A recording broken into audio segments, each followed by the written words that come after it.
Welcome to the AEW Match Guide podcast, where we deep dive into the best matches in AEW history. Brought to you by the Social Suplex Podcast Network and your host, Sam Brown. Hello and welcome to the AEW Match Guide podcast. I'm your host, Sam Brown. Thank you so much for joining me for this special episode.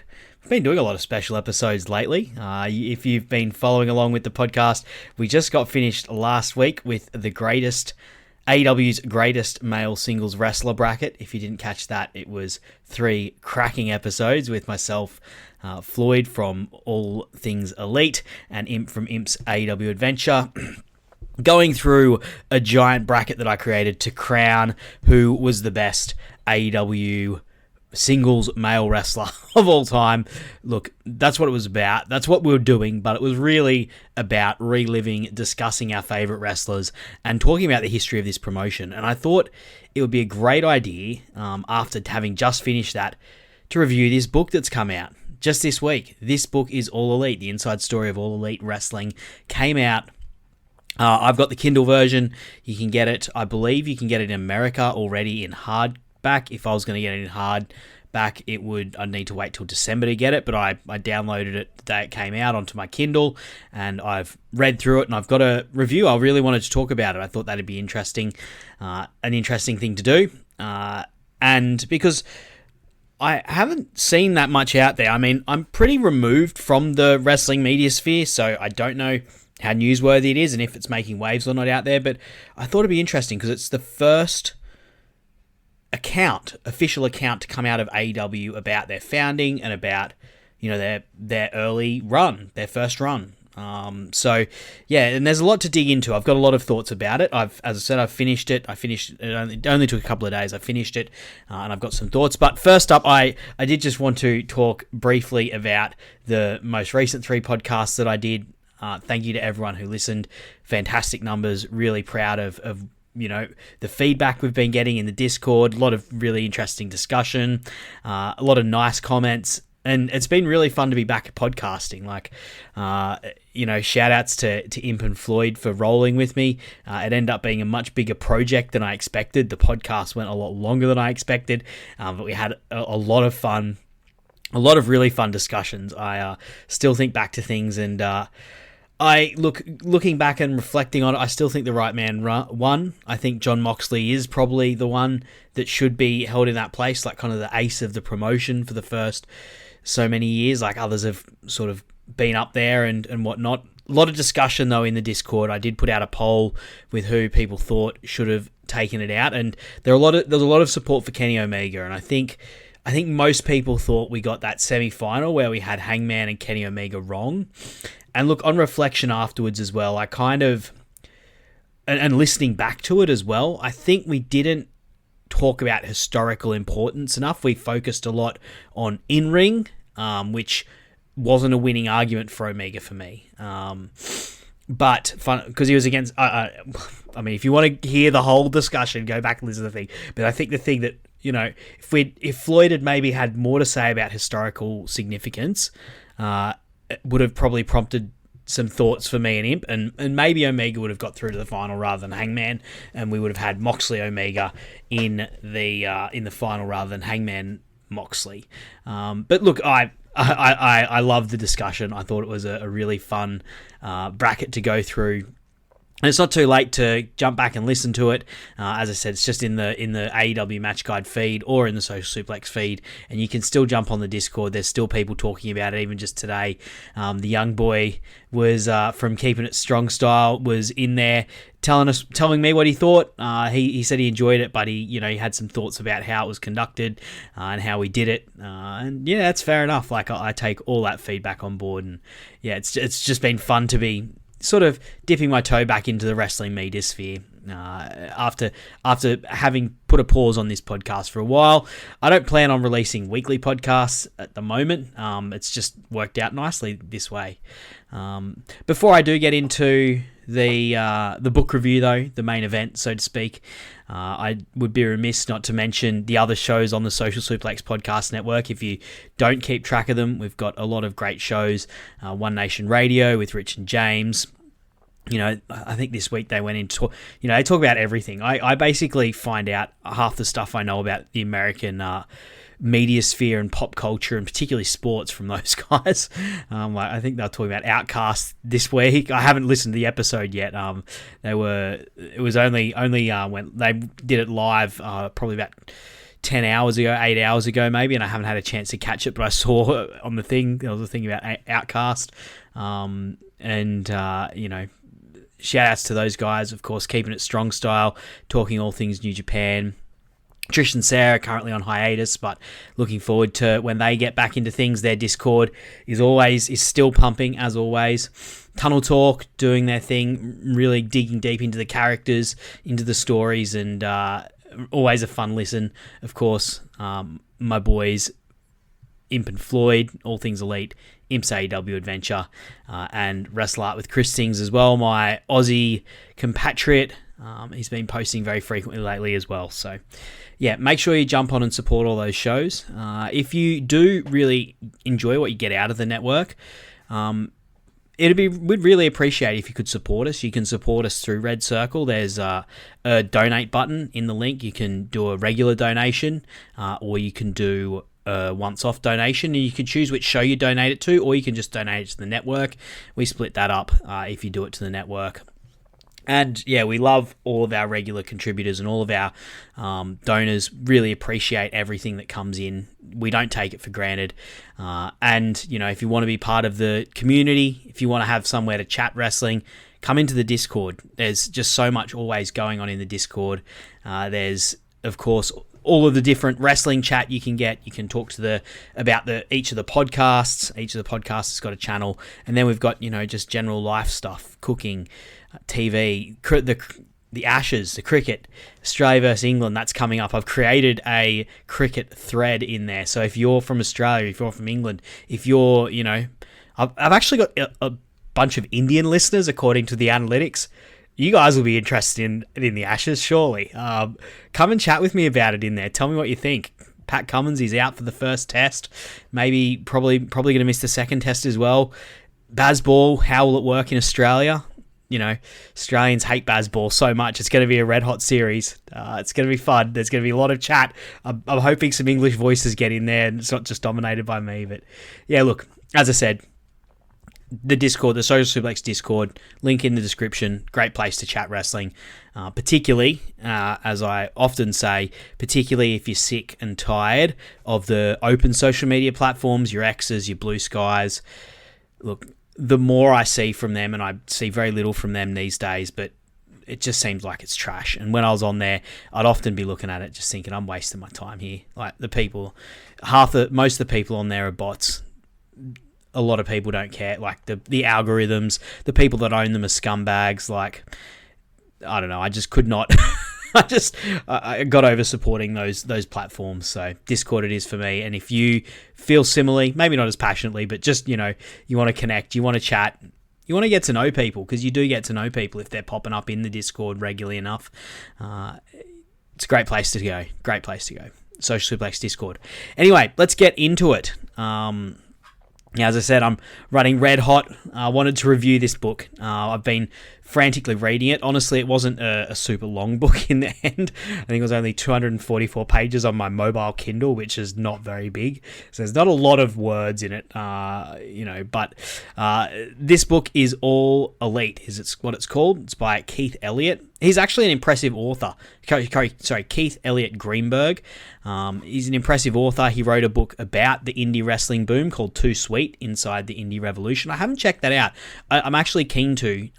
Now I've read this book. He's not a bad writer. I'll talk about this book in itself. I've got some thoughts on it, but he is a good writer. Like, this guy is a good, solid writer. And I've actually got a degree in communication, so I actually know what I'm talking about here, guys. I really know what I'm talking about. I really know. But I've read sports books, read lots of non-fiction books. This guy is a good writer. He has a good way of turning a narrative, and I'm keen to particularly read that Too Sweet book. I also follow The Buzzards, Pro Wrestling in the Age of COVID-19, a bunch of other non-fiction books. There's a sports book, one about Madonna. It looks like there's one about some film stars, and he's written for a bunch of magazines and websites as well. So, this is a guy who's credentialed. He's qualified to do what he does. And, in the bio, talks about that this is going to give an in-depth look at how the promotion nobody saw coming changed the world of professional wrestling forever. I'll start off by saying I wanted to talk about this partly. I'm not sure how many waves this is making in the media sphere. Like, if things in this are cutting through, are there little inserts getting posted on Reddit or on Twitter where people are debating back and forth what was meant. But I really wanted to analyze it and review it, and I was really interested in when it came out because, as I said at the start, this is AEW's first real attempt at writing its own history, recounting what happened when they started. There's countless articles out there that have done that, like this podcast has we talk a lot about that sort of thing, the history through the lens of the matches, but we've talked a lot about the history of how we think it started, how we got into it, who's responsible for what, that sort of thing. And this is something that, in this industry, the WWE has been exceptionally good at writing its own history and writing, the history of the industry itself. When I first got into WWE, I watched tons of their docos, and this was back in the age of DVDs that they put out. Like I had the HBK one, I had the Mick Foley one, I had a Stone Cold Steve Austin one. Then I downloaded stuff like the Self-Destruction of the Ultimate Warrior, the Randy Savage one, the ECW one. When that came, I was already I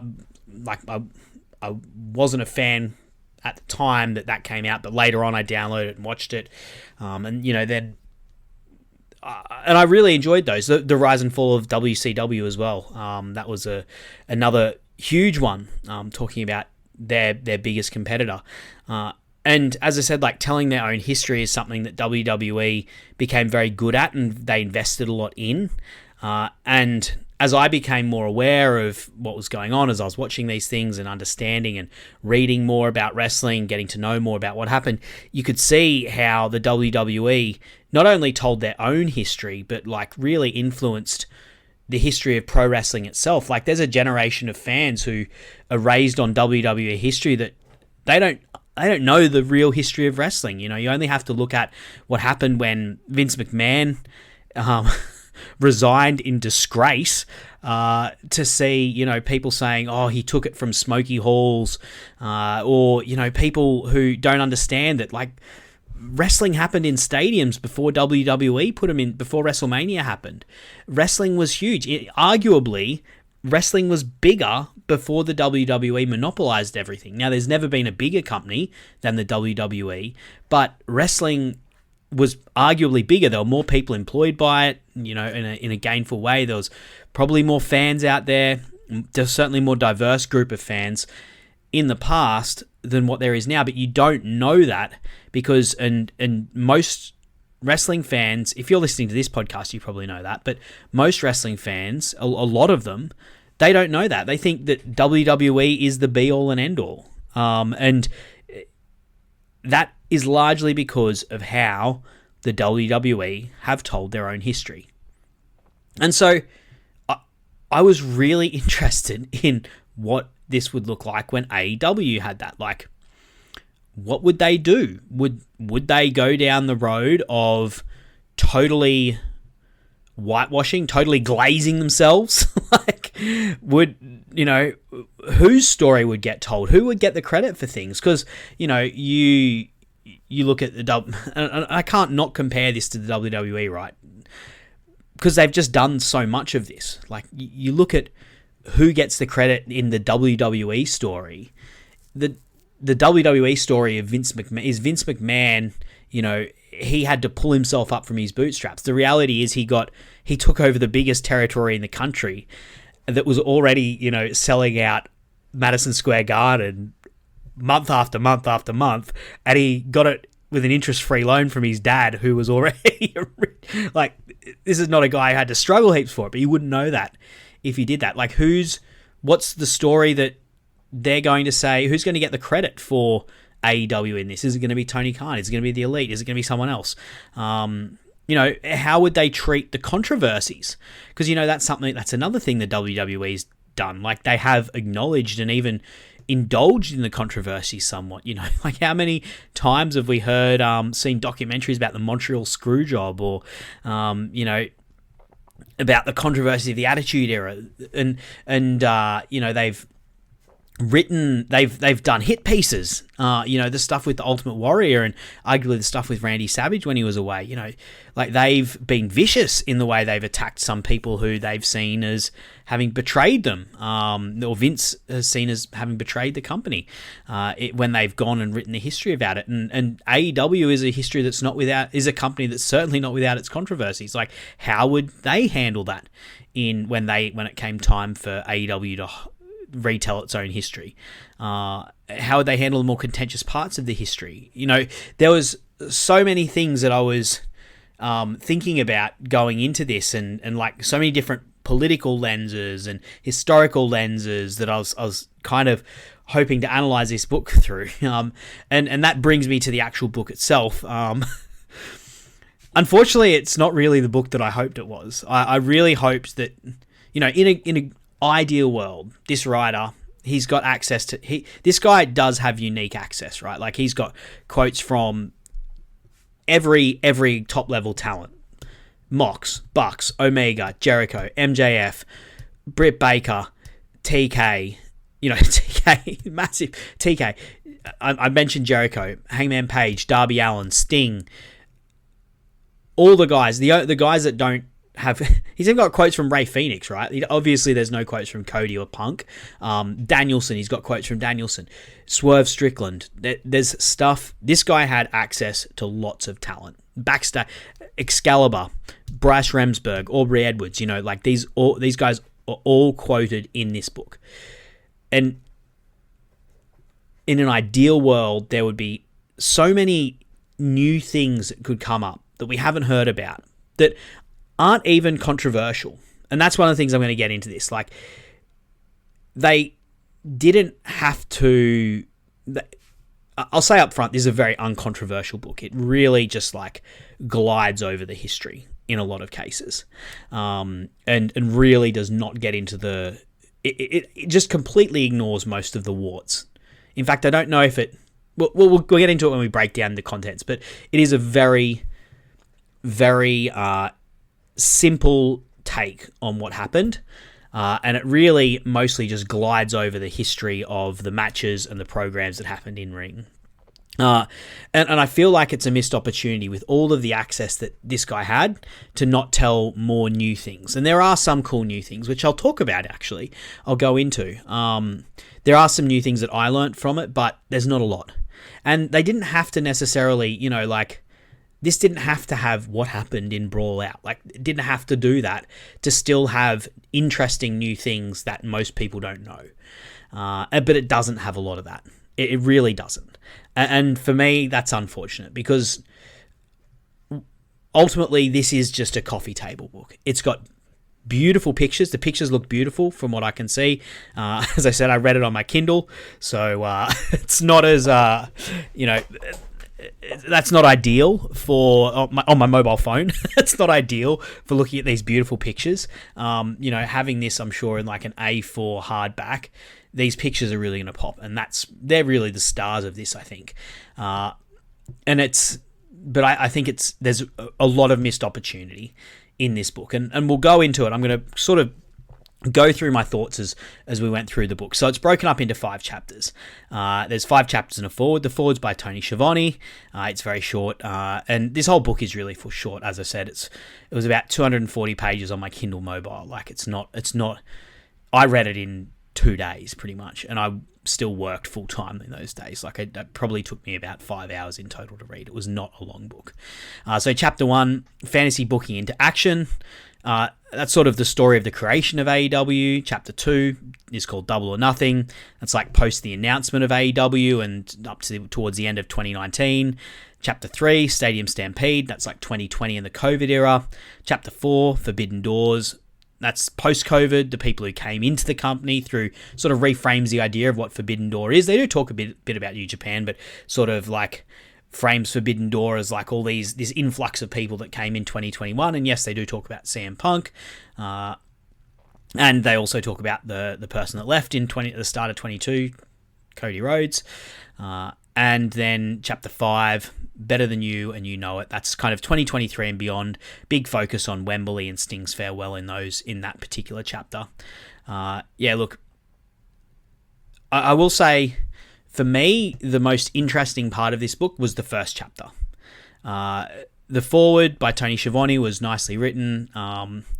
He just really sort of praises Tony Khan, and it's very quick early in this book. I said one of the things I was interesting to review this book through was through a political lens, because I feel like one of the things that is interesting out there is who is credited and who historically is going to be given credit for the creation of AEW. Because even though AEW is the most overanalyzed and I feel like hated on promotion out there, WWE fans might feel like people hate on WWE more. I feel like there's a lot of negativity towards AEW, particularly, when it comes to the media sphere and former wrestlers, and, it's kind of fashionable and trendy to beat up on AEW, and there's all sorts of reasons for that, but it is a super important thing in this industry. The creation of AEW is in many ways like the biggest story in wrestling, one of the biggest stories in wrestling in the last 25 years. It'd be in the top 3. There's like Vince McMahon's sex scandals, Chris Benoit, Eddie Guerrero, like the wrestler deaths of the 2010s, maybe. I'm trying not to be more, but I don't want to rank these things.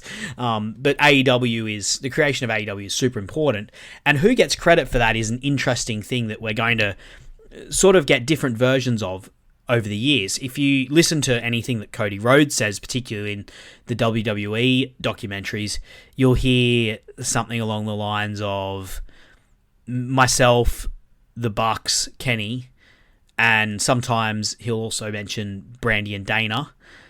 We created this movement, and it turned into a company. We sold out 10,000 seats at All In, and then that became a company. He won't even mention the name Tony Khan. You listen to Chris Jericho, and he'll talk about himself and Kenny Omega headlining the Wrestle Kingdom beforehand. Or you listen to this book, and Tony Khan really is he's the main character in this book, and I was expecting more of that, to be honest. It's clear in the first chapter. After the first chapter, though, it really sort of evaporates. But Tony Khan really is the main character of this book. It starts out with him growing up being a wrestling fan, doing e-feds. Like, the first name of the chapter is Fantasy Booking into Action, and it sort of takes Tony Khan from being that kid who's doing e-feds and has fallen in love with wrestling through to him making it a reality. And it only really does mention the landscape in terms of there being a want within the fan base for something that's an alternative to the WWE in the 2010s. But it talks about Tony Khan's view of that before it talks about, say, All In. The first serious, the part of this that pegs the serious beginnings of the project that became AEW was a conversation between Tony Khan and Kevin O'Reilly from Warner in April 2018, and then after that it mentions All In. And yeah, to me, I don't know. To me, it's sort of, I don't know. I'm skeptical of the way that Tony Khan potentially wants to paint himself as the sole creator of this thing. Particularly, you could tell around the time of everything going down with CM Punk, it seemed like the Elite were very much told to take a back seat. And that's become less of a thing since Punk has left. But politically, Elite being in the name is sort of at times it's felt like Tony Khan has felt that's inconvenient to him. And and that he has put himself more at front and center, right? In the past, at the first ever launch of this, Tony Khan didn't take the mic. There's no way that would happen now. And I don't know why that. Maybe he just wasn't comfortable standing in front of people at that point. But then that's why they gave it to Cody Rhodes and Chris Jericho and the wrestlers to do. But nowadays, Tony Khan takes the mic. It's very clear whose company it is. And in particular, in the first chapter of this, it's clear whose company it is. But the wrestlers do push back against that. Like Kenny Omega, he's got a quote talking about indie wrestling was really booming at the time, and talks about how, when indie wrestling, he says, when indie wrestling is booming, it's almost a sign, not necessarily that you don't like what you're getting from Big Cat in Town, but you want something else you're not getting from there. And then, Mox says something similar. He gets it. And he says, as a fan himself, this is the quote talking about Moxley, as a fan himself, deathmatch legend and WWE veteran Jon Moxley knew that wrestling devotees would accept nothing less. And then in quotes, the fans created this with their own energy. When you have so many people in a building for a show you're not even supposed to know about, that's the original seed of all this. He's talking about All In at that point, sorry, I should mention. So he's saying the original seed is All In. And look, that's the stance that I've always taken. And it's possibly just because I was part of that movement. Like, I was one of those fans that was following All In. And this felt like AEW felt like such a natural progression of what was already happening in the indie boom. And which was, culminated in that All In card that the Bucks and Cody and the Elite really spearheaded and promoted and created. It felt like AEW really kind of jumped on the wave of that. Tony Khan jumped on the wave of that to create AEW. Now, of course, he has the money, which is a huge part, and he has the connection to Warner, which is another big part. But, this chapter, I think it really paints a picture of Tony Khan as being the main one. Like, there's a quote in there that's just like, by the time All In took place, gossip had slowly begun to trickle into locker rooms about a lifelong fan who had the ability to take the business places it had never been. It's kind of just, I don't know, for me, it's kind of, I don't know, I don't subscribe to that viewpoint, and I was reading that first chapter very critically from that lens. And yeah, that'll be my critique of it is that is him trying to paint it. But look, as I said, I don't think this isn't a WWE doco in the way that it just creates propaganda, so to speak. It isn't that. It definitely isn't. And that's really clear, when it's really clear when they start talking more and more about and going into once AEW's been created, and it really just becomes like a very shallow take on what happened. There were some interesting tidbits in the first chapter, though. One that I didn't know about. It talked a bit more about the early tension between New Japan and AEW. It didn't go into it a whole lot, but it did give some of New Japan's reasoning that I hadn't heard about before. How they stayed with ROH, and it says in here because they didn't know what to even expect from AEW, and if it would be successful. Which, looking back on it, is fair enough. ROH was their partner they'd had for a long time. They had bookings with them. They had a Madison Square Garden to fill up with ROH. So it's fair enough. It makes sense that they didn't immediately ally with AEW. And you can sort of tell why New Japan would have had the shits with AEW for so long. AEW really got off to a bad start. They literally announced the company right before the biggest show of the year that New Japan would have, with one of the key potential players main eventing in Kenny Omega. You can tell why New Japan were not overly happy with AEW at first, particularly in how they initially announced it and, then raided a bunch of their stars. Of course, there's a happy ending, and they do go more into... Well, actually, no, they don't. That's something that always annoyed me. The last thing I'll just say from Chapter 1, it was interesting hearing some of the perspectives of people in WWE at the time. they don't talk about how All In was received internally, but Ruby Soho is quoted talking specifically about the buzz that was going on in the WWE locker room when not only All In was done, but AEW was created. And then this is my favorite quote of the book, and then I'll move on to chapter 2. But it's from, guess who? Nyla Rose, of course. It's always hilarious. This is her talking about how she got recruited. She said, I really didn't give them a choice. She joked, I was so happy that a promotion like AEW existed that I contacted them constantly. I think their attitude was, who is this psychopath harassing us? This girl's bananas. Let's give her a call. For me, that was my favorite quote of the whole book. Nyla Rose talking about why she was able to get signed by AEW. As I said, that first chapter, that was the most interesting one to me. It was the one that sort of went behind the scenes the most. After chapter 1, and once they start getting started and talking about the shows and Dynamite, it really mostly just talks about it's a very shallow recounting mostly of like, this person had a match with this person and it was really good.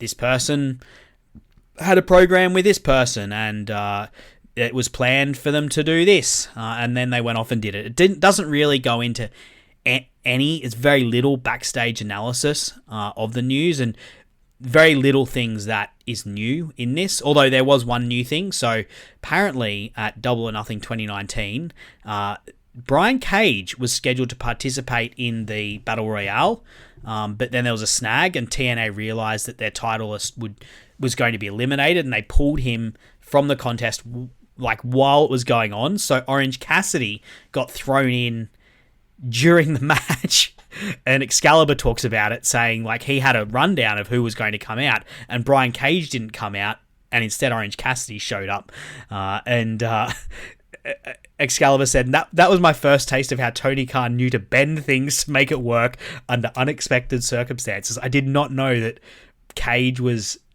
as TNA World Champion, was scheduled to participate then, so I thought that was interesting. But one thing I will say is there is the odd thing. One of the things I wondered about as I read this book was, who is this book for? Because, as I said, like, it doesn't really give a whole lot of new stuff. And then there is also just some really sloppy mistakes that are just, like, if you rewatched it, you would know. So, for example, just an example, and like, this is going to seem really finicky, but if you can't get, like, just basic things correct, what does that tell me about the amount of effort that is going into some of this, and the thought that's going into some of this? So, for example, it talks about when Moxley debuts, and it says Jericho rolled out of the ring and Moxley attacked Omega. That's not what happened. Moxley attacked Jericho because Jericho was doing that promo, and then he attacked Omega afterwards.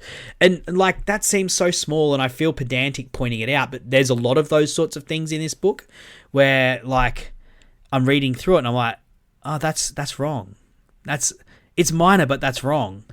And I know I'm a idiot fan who's got a podcast, but at the same time, this is meant to be the history of the company, right? Like, and this is the kind of thing that if you watched it, you get right. And or even if you have like who remembers what happened going on, read it, you remember what's right. Anyway, look, it seems small, but it happened a number of times throughout. And as I said, like, it's very surface level. 29 chapter 2 is really just kind of very quickly goes through 2019. It goes into like none of the details about how Dynamite was created, which I thought would have been really interesting. Like how they chose who was going to be the early champions, why they chose those people. That could have been like a really interesting thing to go into, but it's not controversial. It's like, it's just kind of laying out the case for them. Or like another one that I thought would have been really interesting to go into, because, it's something that Tony Khan has talked about, is at the end of 2019, they had this struggle, particularly through December. Full Gear was great, but between Full Gear and the end of the year, there was like issues with the TV. It was up and down. Their ratings were dropping because of it. And it all sort of culminated at the end of 2019. And they had a week off, and Tony Khan then apparently, and we know this because he's talked about it, right? Like, this is not something that's brand new, or so it wouldn't be controversial to put it out there. But he did like a booking reset, and man, you could have this book could have really dug into that and been like, at the end of 2019, Tony Khan, this could have made Tony Khan look great. Like, you could have, if this is Tony Khan trying to glow himself up and talk about how great he is, this could have been a great chance to do it, right? Like, could have made him look really in charge and like a great leader.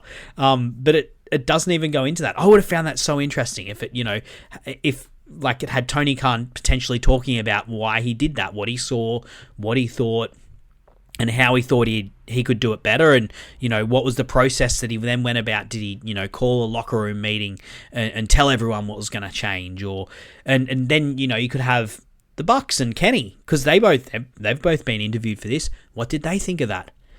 Obviously, it'd be interesting to get Cody's perspective on this, because it's clear that or it seems like he was someone that was more affected by this and potentially more put out by this, but we don't know that because they don't talk about it, right? Like, and there's a way they could have done this without it even being controversial, with making look like Tony was this awesome leader, but they don't even go into it. They just skip over it completely. Like, if you didn't know that, if you were just reading this book, you wouldn't even know. You just think, right from the start of AEW, Tony Khan created great matches. They put it on, and everything was very, very great. That's sort of the vibe and the tone of this book. And even just like in terms of not having new stuff, they mention twice in it. They mention like, oh, this person's got a photo. So for example, Tony Khan still has the booking sheets from the COVID tapings. It says that he has them. Why isn't there a photo of them? How cool would that be to see? They spend a lot of time talking about how they, filmed 6 weeks of television in 26 hours, and Tony Khan has the booking sheets and still has them. And it's like, well, why wouldn't you take a photo of that and put it in this? This is a photo book, right? Like, if this is a coffee table book, what an awesome little thing to have a photo of. You could see, like, and it talks about how there's, bits crossed out, words inserted, people, and it looks at the changes. That would be I'd be so interested to see that. Later on, another example of this is, it talks about how Orange Cassidy still has a sketch that Chris Jericho made of the Mosa Mayhem pool. And, that's not everyone's favorite match, but I still think it'd be really cool to see Chris Jericho's sketch for this match that they had. And what that was going to look like, what he envisaged in his head. Like, that's the kind of insider stuff, right? And like this book, in the blurb, this book, All Elite, offers an in-depth look at how the promotion nobody saw coming changed the world of professional wrestling forever. Like, in-depth. I don't feel like this is in-depth. It really, if you've read it, you'll understand exactly what I'm saying, but it really just skims over things. Like, at one point, for example, it really just, like, at some points it reads like someone has gone like ChatGPT. How would Tony Khan say this? There's this one sentence I wrote where it says, I read, which says, this is moving into the fourth chapter, I should say, Forbidden Door, which is, as I said, it's talking about everyone coming in. There's this sentence I read, and it said, and Willow Nightingale had appeared on the last major Ring of Honor card under the previous ownership, wrestling the ROH Women's World Champion at the time, Roxy, at the 2021 edition of Final Battle. At Death Before Dishonor pay-per-view in July 21, 2023, she again challenged for the crown, gaining international acclaim when she refused to tap out and was caught in the new champion Athena's STF submission. And I was just like, this is like someone has trained ChatGPT to write a book in the voice of Tony Khan in some instances. Like, as I said, for the most part, this flows, but sometimes it's just so full of capitalized letters of this pay-per-view happened and this world champion faced this person in this city, and it's just, there's no analysis. It's just pure recount. As I said, chapter 4, Forbidden Door, is when they start talking about people coming in, and it talks about CM Punk coming in, why he's important. how he, busted up with the previous employee a little bit, and why that was, such an important why it was such an important signing at the time, and same with Danielson. It really talks up Bryan Danielson, and it sort of really glazes over Cody leaving. I mean, I don't know what I expected in this instance, but you could have asked Omega about it, asked the Bucks about it. This is someone that they sort of really created this movement with. What did you think when Cody left? And they could have said it in a really nice way. Like, it could have been them saying it was really sad that this person that meant a lot to us felt like he had to leave. But, instead, it's just got a quote from Excalibur saying, luckily, we'd accumulated so many talented people on the roster by then that there's a lot of great wrestlers ready to step into the space left behind. In the end, it didn't matter who stayed and who left. And MGF said, we built this thing together, and we built it because wrestling needed it. Oh, sorry. MJF was the one that said it didn't matter who stayed and who left. We built this thing together, and we built it because wrestling needed it. I don't know what I expected more about Cody, but yeah, they didn't even ask the Bucks or Omega about it.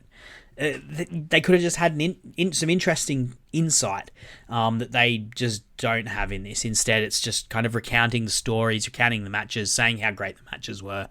Even with New Japan, this chapter is titled Forbidden Door, and there's nothing about how that New Japan relationship came about. It just sort of says, oh, it came about. New Japan is a great international promotion, and AEW wanted to work with great international promotions. So the two great international promotions put on a great pay-per-view, which was a celebration of great international wrestling. And they could have had even just a page about, why was it, if both these organizations are so great, why wasn't there more? Why did it take so long for it to happen? How long did it take for them to do that? Who reached out to who first? How the link up was made? How long they worked on the card? Oh, Tony Khan and Gato worked on the card all night to try and get it right so that they could put on the best possible paper. I don't know, even that would have been cool. But instead it just sort of breezes over it. And, of course we get zero mention of Brawl Out. There's nothing. There's not even a single mention of it, I mentioned the WWE docos earlier, and, at least they had the decency to lie about things like how Montreal went down, or lie about Shaw losing his smile. This book just doesn't even mention it. It just is super surface level. Doesn't mention anyone suspended. It just mentions that somehow Moxley became champion again, and somehow, and then it doesn't even mention that the Elite was suspended. It just kind of says they won the Trios title at Full Gear. I don't know. I didn't expect them to, give the inside scoop, break the NDAs, blow up the wrestling media sphere, but there's potential in this kind of book or this kind of work to do something new, And Chapter 5, more of the same, really. It just sort of recounts how Wembley... it recounts Collision, firstly. Once again, there's no details about why Collision was created, how it was created, what the networks wanted, why they chose Saturday night. There'd be a way, to not even look at it through a political lens.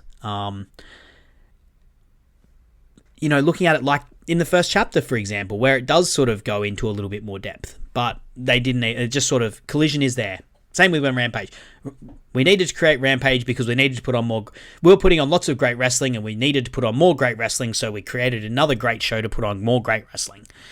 Then they sort of finish up by talking about Wembley, talking about Sting's farewell, and then talking about Wembley.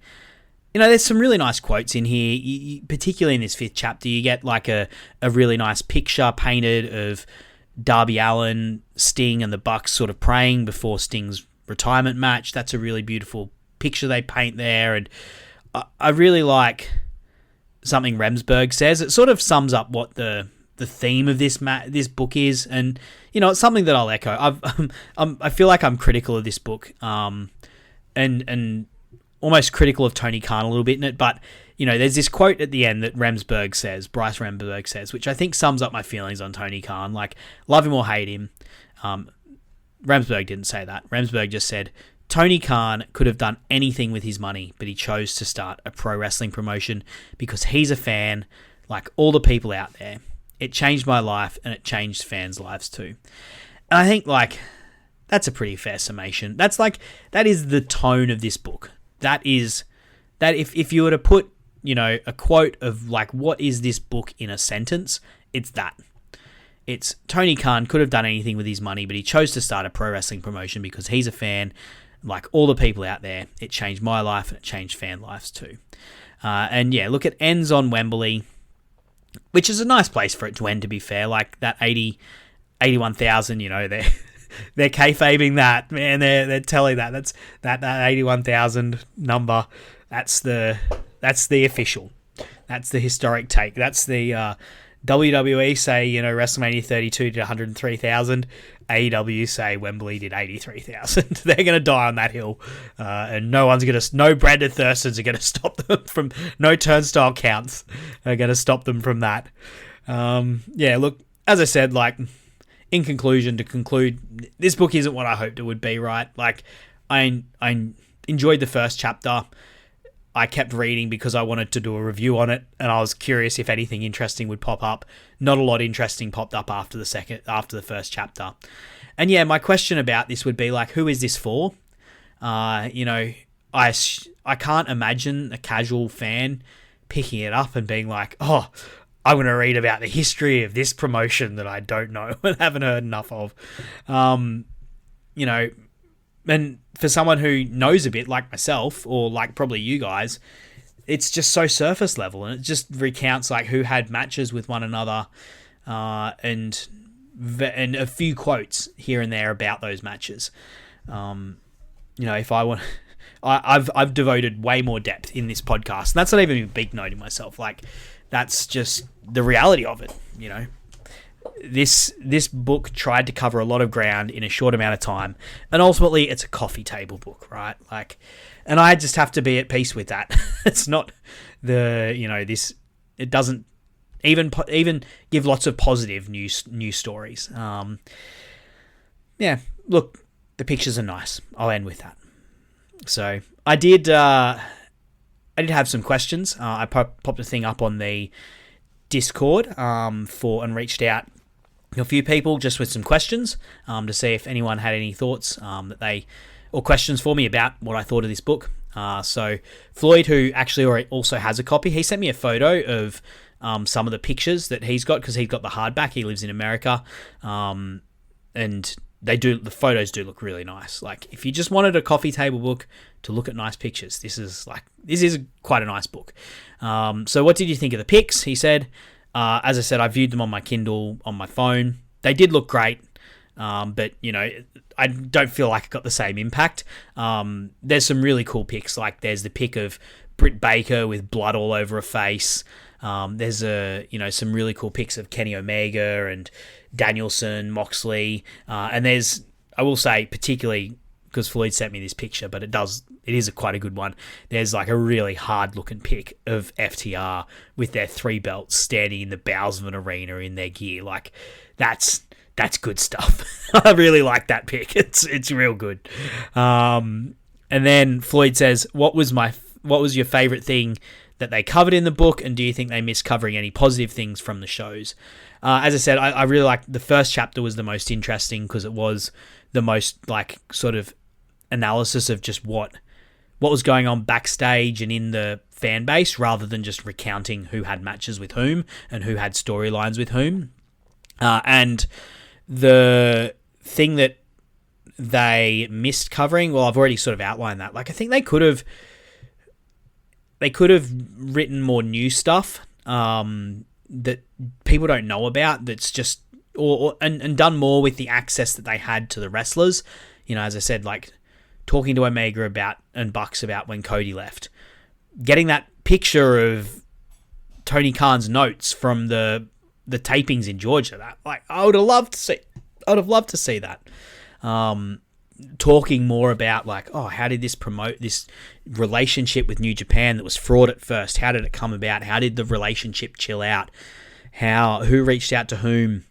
There's so much, like, I don't know, for me, that stuff is really interesting, and I'd love to know more about it, but it just wasn't in it, and it could have been, and it wouldn't have looked bad. Like, it doesn't, it's, as I said, like, I didn't come into this expecting them to talk in depth about things like Brawl Out, things that do paint the company in a bad light, but I expected more positive stuff from backstage that paints the company in a good light.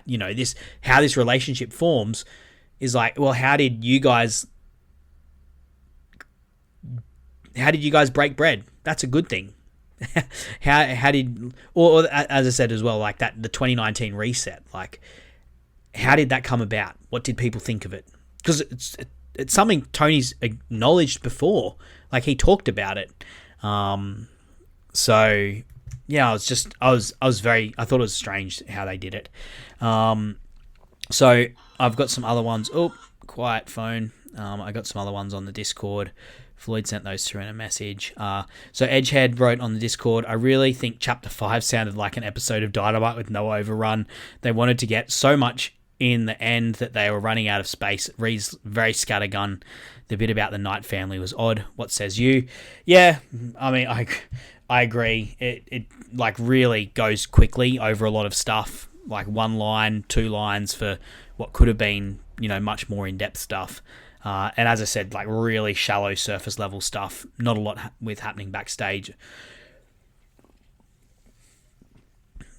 So I'm just having a drink. My throat is drying out a lot.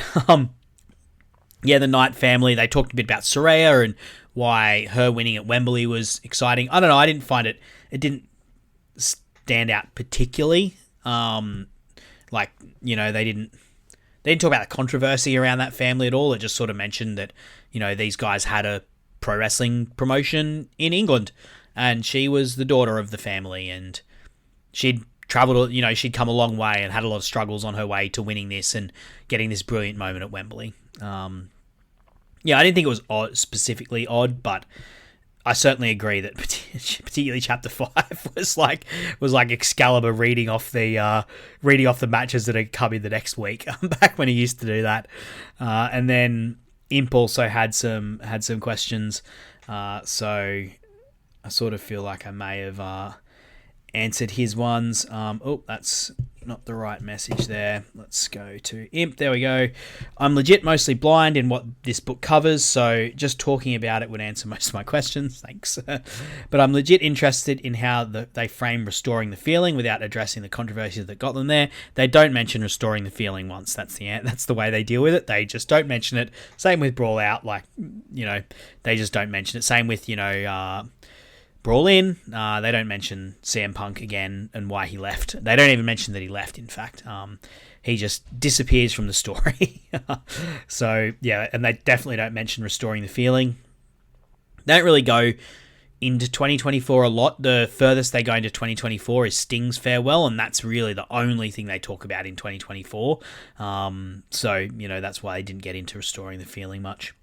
My other question, second question would be about the Foundation era, like how much does it go into their thinking of what they wanted the company to be, the styles of wrestling they wanted to feature, what they wanted to stand for. I will say they did actually talk a bit about that, about how they wanted to represent different styles of wrestling. OEW gets a shout out. Remember those guys? Oriental Entertainment Wrestling, I think they were called. OEW, the Chinese promotion that they were excited to have sort of a bit of a partnership with early on. And they mentioned like the Lucha Bros bringing Lucha Libre, and of course like New Japan, the strong style that sort of comes from that, and the different indie styles that they do talk a lot. They do talk a bit about that in the first chapter, as I've said a few times. I think the first chapter was where it was the meatiest of them. It was definitely the chapter that I enjoyed the most out of this. And that wraps up my questions. Look, as I said, if you just want a nice coffee table read, a nice coffee table book with some nice pictures. You're not expecting much. This is not going to let you down. It's got nice pictures, but if you're looking for something, and this is what I was hoping it would be, something that has a bit more meat into it, something that shows different perspective of things that we know about already that we didn't know, the perspectives that we didn't know before. That would have been interesting, and more behind the scenes stuff that we didn't know about before, such as like that Brian Cage thing. I don't know if that was public, but that's the first I've heard of it. That Brian Cage not being at Double or Nothing 2019 and being pulled at the last minute and Orange Cassidy being inserted instead of him. I didn't know that. That was cool. Like, that's so interesting. Interesting politically as well now, given how TNA's like moved into the WWE side of things. In fact, you know what? They barely mentioned... No, they did mention TNA when they were talking about Kenny Omega. They did mention that a little bit. When they were talking about Kenny Omega in 2021. They did mention that briefly, really briefly. But most things in this book are really brief. So, that's my book review. If you've read the book, if you've started it, let me know what you think. I'd love to hear what you think of the book. Jump into the Discord. Let me know. Did you agree with me? Do you think this is leaves a bit on the table? Do you think I'm being overly harsh? It's possible I am. That's what Floyd thinks. Floyd basically told me, mate, this is a coffee table book. You want too much out of it. But yeah, look, I just think I was ready for something that I'd really be able to sink my teeth into, and really be able to think about, really be able to tear to bits in terms of like, who's getting their narratives out and that sort of thing. And this just wasn't that. This was very shallow. Kiddie pool stuff. Thank you for listening. I don't plan on doing any more podcasts in the near future. I don't think they're going to be releasing any more books or anything like that in the near future. Blood and Guts is next week. I think I might watch it. I think I might watch Blood and Guts, which is weird because I think like Blood and Guts has been overdone, but it just feels like, that might be a good place to, dip my toe back in, having had a bit of a break. And it's been good to have a break. I'd recommend it, actually. You watch wrestling every single week, and it's easy to get like sort of just caught up in the not the monotony, but like the routine of it. And it's good to sort of get a clear headspace. If I do come back talking about podcasting, it's not going to be to do like sort of weekly shows. One of the things that I really want people to do and think about is like different ways to talk about wrestling than just talking about whatever the news is of the day, the hot take of the day, and discussing that. I think there's better ways to do things, and I'll give a shout out to the Self-Made guys. I've really enjoyed some of the stuff they've done. If you haven't listened to like their drafts and trades, really interesting, just like different games. And that's one of the reasons I wanted to do this bracket thing, right? Like it's just different things to talk about when it comes to wrestling than just talking about whatever the hot topic is of the week, whatever the TV ratings or the who messed up what this week on whatever TV show. Not that there's anything wrong with that particularly, but there's just so much of it. And I don't know, I value people doing things differently. Look, I'll get off my soapbox.